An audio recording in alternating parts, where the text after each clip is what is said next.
صل على محمد وآل محمد.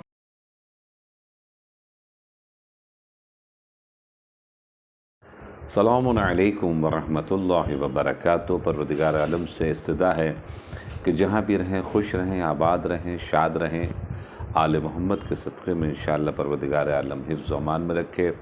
جہاں جہاں لوگ عزاداری امام حسین علیہ السلام برپا کر رہے ہیں، پروردگار ان سبوں کو حفظ و امان میں رکھے اور انشاءاللہ قبولیت کا درجہ عنایت فرمائے.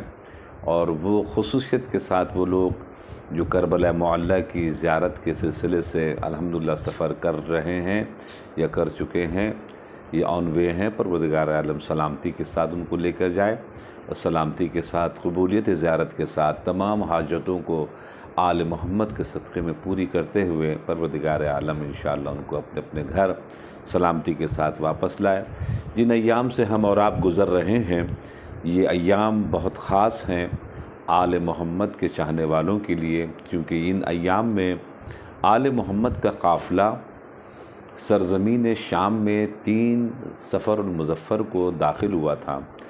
اب ذرا سوچیں، ذرا غور فرمائیں، ذرا فکر کریں کہ وہ کتنا لمبا سفر تھا اور کیسے کر کے یہ آل محمد کے گھرانے کے افراد کو یہ لے کر گئے تھے.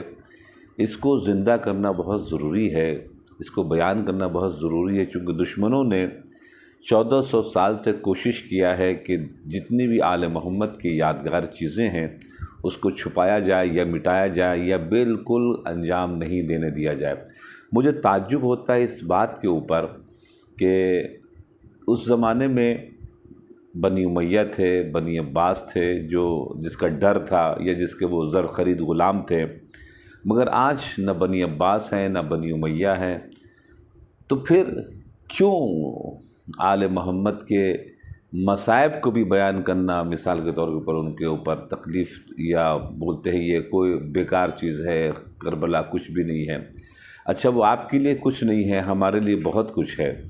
تو پھر جب وہ بیکار ہے، ناچیز ہے، تو پھر آپ کیوں پریشان ہو رہے ہیں؟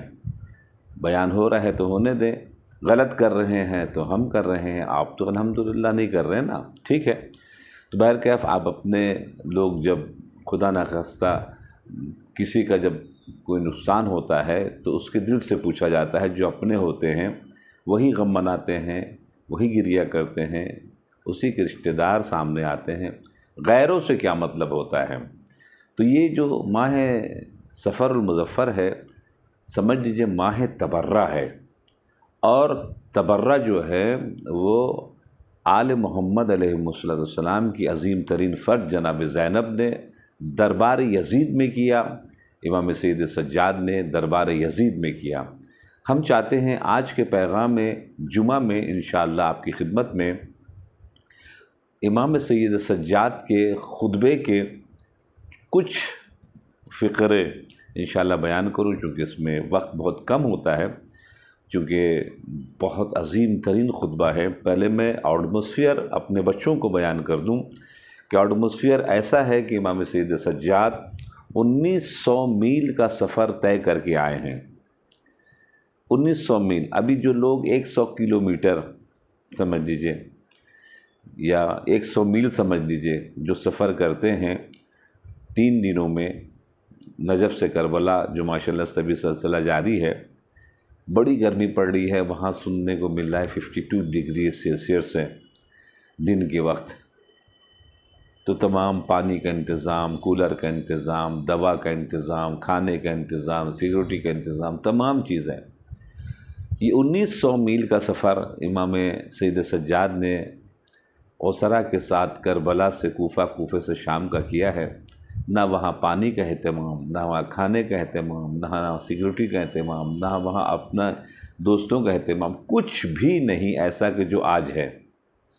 میں اپنے عزیزان سے کہوں گا کہ جو لوگ ہماری بات کو، ہماری آواز کو یا کربلا میں سن رہے ہوں گے یا نجف میں سن رہے ہوں گے یا ہندوستان میں یا دوسری دنیا کے جس کونے میں بھی سن رہے ہوں گے، جب وہ سفر کریں تو ذرا سا ایک مرتبہ اپنے نظر میں اس چیز کو ضرور لے کر آئیں کہ آج جتنی امکانات ان کو میسر ہیں الحمدللہ فراہم ہیں ہمارے مومنین مومنات کی جانب سے، جس میں گورنمنٹ آف عراق اور پلس ہمارے جتنے بھی بزرگان ہیں وہاں پر، اور پلس ہمارے دنیا کے تمام مؤمنین جو اب میدان میں اتر پڑے ہیں زائرین کی خدمت کرنے کے لیے، یہ کچھ بھی نہیں تھا ہمارے آل رسول کے ساتھ جو اسیران کربلا تھے۔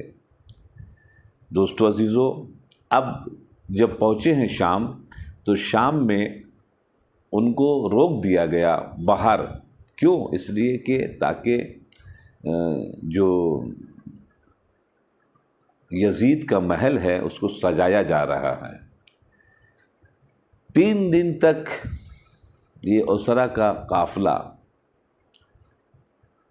وہاں کھڑا رہا، انتظار کرتا رہا کہ دربار میں داخل ہوں، کہاں سونا، کہاں کھانا، کہاں، بلکہ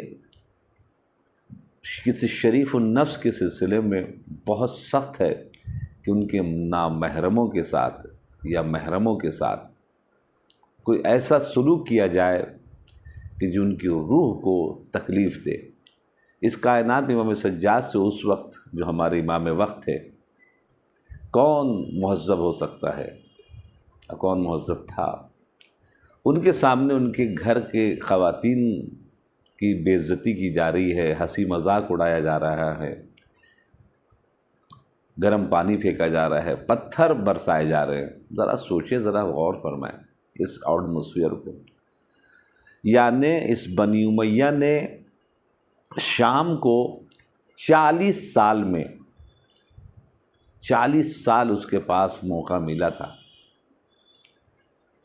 اس نے ایسا برباد کر دیا تھا بعض روایتوں کے اعتبار سے کہ 46 سال اس نے آل محمد کے دشمنی کا مرکز شام کو بنا دیا تھا، اور آل محمد سے سخت ترین نفرت بچوں کو، جوانوں کو، یعنی مکمل طریقے سے، جو آج بھی آپ کو اگر دیکھنا ہو کہ اس زمانے کے شامی کیسے تھے تو آپ اس زمانے کے داعش کو دیکھ لیجئے۔ داعش نے جو شام میں اور عراق میں کیا، یہ وہ تصویر تھی جو بنی امیہ کے لوگوں کی تھی کہ جو 61 ہجری میں شام میں وہ اپنے آپ کو دکھا رہے تھے، اور پھر اس کی اولاد پیدا ہوئی سفیانی، جو شام میں مثال کے طور کے اوپر یا عراق میں اپنے مظالم کو دکھا رہے تھے۔ اب جب امام سید سجاد اور ان کا قافلہ، لٹا ہوا قافلہ جب دربار یزید میں داخل ہوا ہے، تو یزید نے زبردست انداز سے اہل بیت کے لیے نقصان کا یا بے عزتی کا اہتمام کرنے کے لیے 300 بڑے بڑے سفرا کو بلایا تھا، جس میں سے بڑی تعداد کرسچن کی تھی اور کچھ یہودی بھی تھے اور کچھ صحابہ بھی تھے، اور شام کے وہ سب اوباش، گنڈے، بدمعاش، لچے، وہ سب دربار میں بیٹھے ہوئے تھے، اور 300 کرسیاں تھیں جو خصوصی لوگوں کی لگائی گئی تھیں۔ اور ایک مرتبہ پروگرام کے مطابق یزید نے اشارہ کیا اپنے خطیب کو، اور خطیب نے جو ہے جانے کے بعد منبر پر آل محمد کو برا بھلا بولنا پھر شروع کر دیا، چونکہ وہ ان لوگوں کے سامنے آل محمد کو پیش کر رہا تھا خارجی کے عنوان سے، خارجی، نہ کہ مثال کے طور مسلمان کے اعتبار سے۔ یہ وہ لوگ ہیں کہ جنہوں نے خلیفۃ المسلمین کی مخالفت کی اور ان کی بات نہیں مانی، ان کی بیعت نہیں کی، یہ خارجی لوگ ہیں، یعنی خارج الاسلام، خارج الدین۔ اور ایک مرتبہ ان کو یہ سزا ملی ہے اور یہ آج دربار میں لائے گئے ہیں۔ ان کی اصلی جو تصویر تھی، خاندانی جو تھا معاملہ، وہ نہیں بتا رہا تھا یزید کے لوگ، بس خلیفہ کے مخالف، جیسے آج کے دور میں مثال کے طور کے اوپر یہ کہتے ہیں کہ فاطمہ زہرا کے سلسلے سے باغ فدق کا معاملہ یا ان کے دروازے، بالکل تذکرہ نہیں کرتے۔ کیوں تذکرہ کریں گے تو معاملہ جو ہے اہل بیت کا، مظلومیت کا سامنے آ جائے گا، اور ایک مرتبہ فاطمہ زہرا سلام اللہ علیہا کے جو اہل بیت کی شخصیت ہیں ان کی منزلت کھل کے سامنے آ جائے گی۔ تو اس لیے نہ وہ بیان کرتے ہیں مسلمان کے علماء اپنے ممبروں سے، بالکل بیان نہیں کرتے فاطمہ زہرا کے فضائل یا مصائب، چونکہ بیان کریں گے تو معاملہ پھنس جائے گا ان کا۔ دوست عزیزو، ایک مرتبہ امام سید سجاد نے دیکھا کہ اس کا خطیب گیا، اور جانے کے بعد اس نے اپنے زبان سے وہ خباثت کہنا شروع کیا کہ جو معاویہ کروا رہا تھا شام میں، اور ایک مرتبہ آل محمد کے اوپر خصوصیت کے ساتھ جو ٹارگٹ تھا اس کا، وہ مولا علی تھے، چونکہ مولا علی کی ذوالفقار سے یہ سب یا زخمی ہوئے ہیں یا مارے گئے ہیں، یہ سب اکٹھا تھے۔ اور ایک مرتبہ اس خطیب نے جتنے بکواس کرنے تھے کر دیے۔ جب اختتام کے اوپر پہنچا تو جناب امام سید سجاد نے فرمایا کیا میں بھی اس لکڑی کے اوپر جا سکتا ہوں؟ اور ایک مرتبہ امام سید سجاد نے یہ اشارہ کرتے کہ جہاں آل محمد کی مخالفت ہو رہی ہو تو وہ ممبر نہیں ہے بلکہ ایک لکڑی کا ڈھیر ہے۔ وائے ہو اے خطیب! اور مخاطب کر کے خطیب کو بھی ایک جملہ جو کہا وہ کائنات کے تمام انسانوں کے لیے ایک جواب تھا کہ تو نے ان چند پیسوں کے لیے، چند خوشامد گیری کے لیے اپنی آخرت کو تو نے برباد کر دیا، اور تو نے آل محمد سے اس انداز سے بغض کا اظہار کیا کہ جو ظاہر ہے تیرے الفاظ سے۔ خوب، تو دوستو عزیزو، تو امام سید سجاد نے کہا کہ مجھے بھی کچھ کہنا ہے، مجھے اجازت دی جائے۔ اس میں ایک مینرز بتایا، نہیں کہ خود کھڑے ہو گئے زبردستی، نہیں، یہ آل رسول ہیں جنہوں نے اس کائنات میں مینرز سکھایا ہے۔ اور ایک مرتبہ یزید پیش و خم کھانے لگا کہ نہیں، ان کو نہیں جانے دیا جائے۔ دوستو عزیز، آخر میں یزید کا بیٹا معاویہ وہاں موجود تھا، کہا یہ تو نہیں، مریض تنہا زنجیروں میں جکڑے ہوئے کیا بول پائیں گے؟ کہ تجھے کیا پتہ یہ کس خاندان سے ان کا تعلق ہے، اگر یہ بولنے پر آ گئے تو ہماری چولہے ہلا دیں گے۔ مگر اس کی بات کو کسی نے نہیں سنا، اور وہ جو 300 جو سفرا بیٹھے ہوئے تھے ان سفیروں نے بھی ایک مرتبہ زبردست طریقے سے یہ خواہش کی کہ ہم نے تمہاری بات بھی سنی، تمہارے خطیب کی بھی بات سنی، ہم چاہتے ہیں جس کو قید دی بنا کے لے کر آئے ہو ذرا اس کی بھی ذرا بات تو سن لی جائے۔ جب مجبور ہو گیا تو پھر اس نے اجازت دی۔ اب جب اجازت دی تو ایک مرتبہ امام سید سجاد اس جگہ پر پہنچے ہیں جہاں پر زبردست طریقے سے ایٹماسفیئر ان کے خلاف، دشمن مکمل طریقے سے مسلح، اور امام سید سجاد کو جناب زینب نے سہارا دیا، اور پھر وہ اٹھے ہتھ کڑی اور بیڑی کو سنبھالتے ہوئے اس تخت کے یا اس لکڑی کے ڈھیر پر جا کے کھڑے ہوئے۔ اب ایک مرتبہ بسم اللہ الرحمن الرحیم، تو میں خطبے کے چند جملے صرف آپ کی خدمت میں بیان کر رہا ہوں، انشاءاللہ آئندہ ہفتے اس کو متواتر کہیں آگے تک لے جانے کی کوشش کروں گا، چونکہ یہ بچوں کو ہمارے معلوم ہونا بہت ضروری ہے۔ امام نے پہلی مرتبہ شام میں جہاں پر مستقل طور کے اوپر صرف اور صرف اہل بیت کے اوپر تبرہ ہو رہا تھا، پہلی مرتبہ امام سید سجاد نے دشمنان اہل بیت کے اوپر شام میں تبرہ کیا ہے کھول کر۔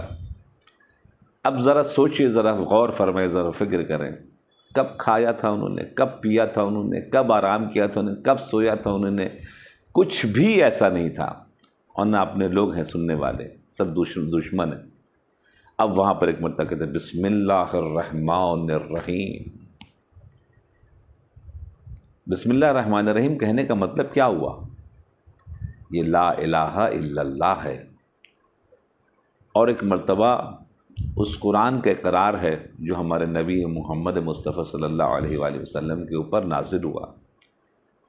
بسم اللہ الرحمن الرحیم کے اوپر حملہ کیا تھا اس کفار مکہ نے، اور بسم اللہ الرحمن الرحیم کے اوپر حملہ کر رہا تھا یزید بھی، کہ جو یہ کہہ رہا تھا کہ یہ آل محمد کے گھر کا ایک تماشا تھا، دین و اسلام، نہ نماز، نہ روزہ، نہ قرآن، نہ حج، نہ زکوٰۃ، نہ خمس، کچھ نہیں۔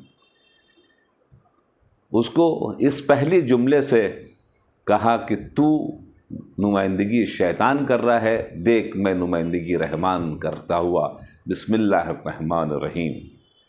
ایھا الناس، امام سیدنا سجاد کے ایک جملہ، ایک مارکۃ الآراء پیغام ہے جس میں امام نے فرمایا ایھا الناس، اے لوگوں۔ کس سے مخاطب ہیں؟ وہ لوگ جو اپنے اسلام کا دعویٰ کر رہے ہیں۔ یزید کے جو لشکر والے تھے کربلا کے میدان میں، وہ اپنے مسلمان ہونے کا دعویٰ کر رہے تھے۔ صفین میں اپوزیشن آف امام علی اپنے آپ کو مسلمان ہونے کا دعویٰ کر رہے تھے، اور یزید بھی اپنے آپ کو خلیفۃ المسلمین کا دعویٰ کر رہا تھا۔ اور یزید کے خلفاء، یزید کے رؤساء، یزید کے وزراء سب جناب وہاں موجود تھے، پوری فوج موجود تھی۔ اب وہاں پر کھڑے ہو کے جگرے کا کام ہوتا ہے۔ امام سیدنا سجاد کو لوگ بیمار سمجھتے ہیں، یا بیماری کے طور کے اوپر ایک نحیف امام کے اعتبار سے ان کو یاد کرتے ہیں۔ امام نے کتنا بڑا کام انجام دیا ہے، ان اسرا کو لے کر آنا، اس کے بعد پھر یہ اس عالم پر کھڑا ہونا، اور ایک مرتبہ بسم اللہ الرحمن ایھا الناس، اے لوگوں، نہ یہاں پر کہا اے مومنوں، نہ یہاں کا اے مسلموں، اے لوگوں۔ یعنی امام سید سجاد یہ بتا رہے تھے کہ جو بھی آل محمد کا دشمن ہو، نہ وہ مومن ہے نہ وہ مسلم ہے، وہ بس ایک چلتا پھرتی ہوئی لاش ایک انسان کی ہے کہ جو ظاہری طور کے اوپر زندہ ہے مگر حقیقت میں وہ مر چکا ہے۔ اور امام فرماتے ہیں اے لوگوں، اعطینا ست وفضلنا بسبع، اے لوگوں سنو، ہم کو عطا کیا ہے اللہ نے 6 چیزیں، ہم اہل بیت کو عطا کیا ہے 6 چیزیں، اور فضیلت دی ہے بسبع، 7 چیزوں سے۔ وہ 6 چیزیں کیا ہیں؟